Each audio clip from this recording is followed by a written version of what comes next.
नमस्कार, मैं दुष्टिर उपाध्याय। महाराष्ट्र के डिप्टी सीएम अजीत पवार की विमान दुर्घटना में हुई मौत ने सबको हिला दिया है।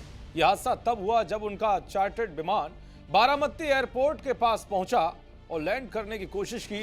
तभी वो अनियंत्रित हो गया और एक खेत में जा गिरा, जिसके बाद बड़ा धमाका हुआ और फिर पूरा विमान आग के गोले में तब्दील हो गया।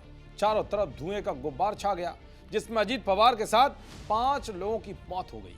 यह हादसा उस वक्त हुआ जब वो मुंबई से बारामती के लिए चुनावी रैलियों को संबोधित करने जा रहे थे। इस दुर्घटना पर तमाम नेताओं की भावुक प्रतिक्रिया सामने आई हैं। अजीत पवार के निधन की खबर सुनते ही पीएम मोदी भी भावुक हो गए। पीएम मोदी ने कहा कि उनका असमय निधन बहुत चौंकाने वाला और दुखद है। उनके परिवार और अनगिनत प्रशंसकों के प्रति संवेदनाएं। तो वहीं ऐसे में हर कोई ये जानना चाहता है कि क्या वो वजह थी जिसके चलते इतना बड़ा हादसा हो गया। क्या ये सिर्फ हादसा ही था या फिर किसी बड़ी गलती के चलते ऐसा हुआ? तो आपको इस हादसे से जुड़े उन 3 एंगल के बारे में बताऊंगा जो सवालों के घेरे में है। साथ ही बताऊंगा कि लैंडिंग या टेक ऑफ के दौरान सबसे ज्यादा विमान क्रैश क्यों होते हैं और इससे अजीत पवार के प्लेन क्रैश का क्या कनेक्शन है। दरअसल प्लेन क्रैश मामले की जांच एयरक्राफ्ट एक्सीडेंट इन्वेस्टिगेशन ब्यूरो की टीम करेगी। टीम 3 एंगल से जांच करेगी। पहला, क्या यह हादसा किसी तकनीकी खराबी की वजह से हुआ? दूसरा एंगल कि क्या इसके पीछे की वजह खराब मौसम था? और आखिरी एंगल कि क्या पायलट की किसी गलती के चलते तो ऐसा नहीं हुआ? जानकारी के मुताबिक पायलट ने 2 बार लैंडिंग की कोशिश की। विमान रनवे से करीब 100 फीट पहले ही जमीन से टकरा गया और एक के बाद एक 4-5 धमाके हुए। हादसे के तुरंत बाद ग्रामीण मौके पर पहुंचे, लेकिन आग इतनी भीषण थी कि कोई भी यात्री को बाहर नहीं निकाल पाया।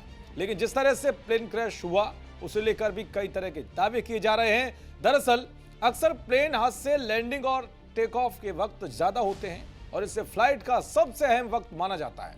अहमदाबाद में भी प्लेन क्रैश टेक ऑफ के वक्त हुआ था। आइए जानते हैं कि ज्यादातर प्लेन हादसे लैंडिंग और टेक ऑफ के वक्त ही क्यों होते हैं। दरअसल इस वक्त को इसलिए भी अहम माना जाता है क्योंकि इस दौरान पायलट के पास स्थिति से निपटने के लिए बहुत कम समय होता है। इस वक्त प्लेन कम ऊंचाई पर होता है और किसी भी विपरीत परिस्थिति से निपटने के लिए बहुत कम वक्त होता है। इंटरनेशनल एयर ट्रांसपोर्ट एसोसिएशन के आंकड़ों के मुताबिक 2005 से 2023 तक हुए सभी प्लेन हादसों में से आधे से ज्यादा यानी कि 53% लैंडिंग के वक्त हुए हैं। टेक ऑफ के दौरान होने वाले हादसे दूसरे नंबर पर हैं। 2015 से 2024 तक जो कमर्शियल जेट हादसे हुए उनमें टेक ऑफ फेज में 20% हादसे हुए। वहीं इस दौरान लैंडिंग फेज में 47% हादसे हुए। जब प्लेन कई हजार फीट पर उड़ता है तो उस वक्त पायलट के पास काफी समय होता है। कहा जाता है कि अगर दोनों इंजन बंद भी हो जाएं तो भी प्लेन अचानक आसमान से नीचे नहीं गिरेगा। ये एक ग्लाइडर बन जाता है और पायलट कुछ ना कुछ कर लेते हैं। लेकिन लैंडिंग या टेक ऑफ के वक्त स्थिति अलग होती है। इसमें भी लैंडिंग को सबसे जटिल प्रोसेस माना जाता है। कई पायलटों का मानना है कि टेक ऑफ फिर भी आसान है, लेकिन लैंडिंग चुनौतीपूर्ण होती है।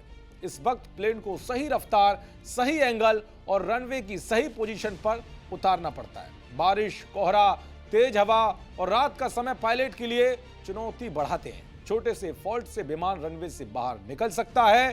कई बार ऑटो पायलट मोड या अन्य नेविगेशन सिस्टम में छोटी सी गलती विमान को असंतुलित कर देती है। इस वक्त पायलट को स्पीड के बारे में लगातार निर्णय लेने पड़ते हैं। माना जाता है कि ज्यादातर प्लेन हादसे खासकर लैंडिंग फेज के दौरान पायलट की गलती के चलते होते हैं। तो वहीं जब प्लेन कम ऊंचाई पर होते हैं तो इनके पक्षियों से टकराने और खराब मौसम का सामना करने की आशंका भी ज्यादा होती है। तो वहीं अंतिम क्षणों में पायलटों के बीच क्या बातचीत हुई? क्या उन्हें किसी खतरे का आभास था? लैंडिंग के वक्त क्या कोई गलत निर्देश दिया गया था या कोई गलत फहमी हुई थी? क्योंकि एटीसी की लापरवाही से भी यह हादसा हो सकता है। ये सब कॉकपिट वॉइस रिकॉर्डर की जांच से भी सामने आएगा। खैर, अब देखना यह होगा कि इस हादसे की असल वजह सामने क्या कुछ जांच में आती है। ये देखने वाली बात होगी। देखते रहिए जी न्यूज़। नमस्कार।